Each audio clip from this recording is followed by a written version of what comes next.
Hi, it's Scott Webster from Toyota Technical Training. I want to talk to you today about Smart Key. Nice little invention, keyless way to get in and out of the car without having to touch the key.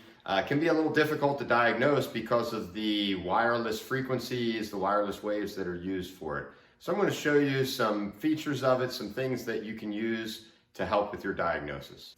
All right, so Smart Key operation. I've got the key somewhere on me. There's actually a detection zone around the door. So as long as the key is in the detection zone, I grab the door handle, car unlocks, I can open the door, I can get in, recognizes the key is inside the vehicle, and I can start the car. And I do not have to touch the key to have this happen. Locking it, I can touch the lock area here on the handle, and it'll lock as long as the key is in the detection area. All right, now, one thing that's interesting about this key is if you notice right up top here, there is a little red light. Anytime the key sends out its vehicle ID, basically the ID of the car that it is programmed to, it will flash that red light. So that door handle is sending out a radio wave asking for a key. When I bring the key into the detection area, the key transmits its vehicle ID to the tuner or receiver. That receiver sends the information to the certification ECU. The certification ECU then asks the key for its key ID. When the red light blinks on the key, that is actually sending out its key ID, verifying that it is completely programmed to the car.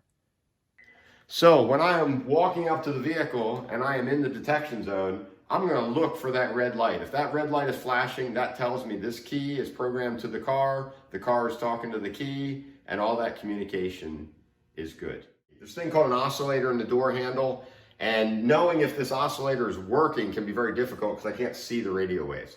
However, if I have an AM radio does a great job of catching the interference from that. So if I put my radio here on the door handle, that ticking is actually the car asking for a key. So every 4 times a second, it's saying, is there a key, is there a key, is there a key? So here we have the radio on the door handle. I've got the key in my hand down here. And as I walk into the detection zone, you can see that red light flashing every time the key talks to the car.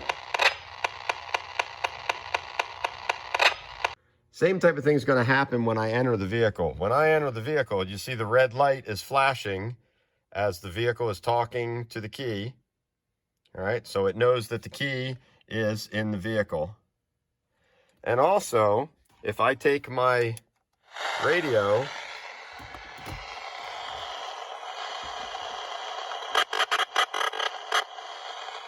you can hear that radio talking to the key from the oscillator in the center console.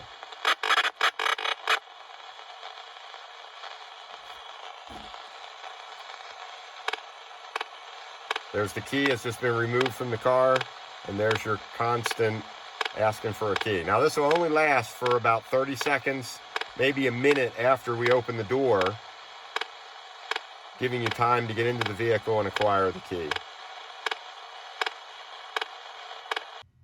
Let's look at a diagnostic process now.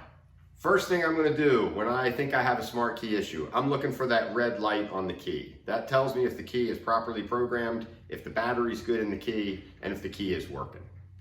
Second, I'm going to check my oscillators with my AM radio.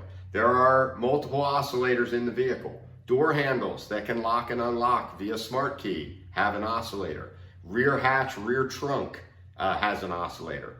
There's also an oscillator inside the center console, normally front and rear, to allow you to start the car from inside the vehicle. If I can hear the oscillators pinging away, oscillators are working. Thirdly, something a lot of people overlook is the tuner or the receiver for this key.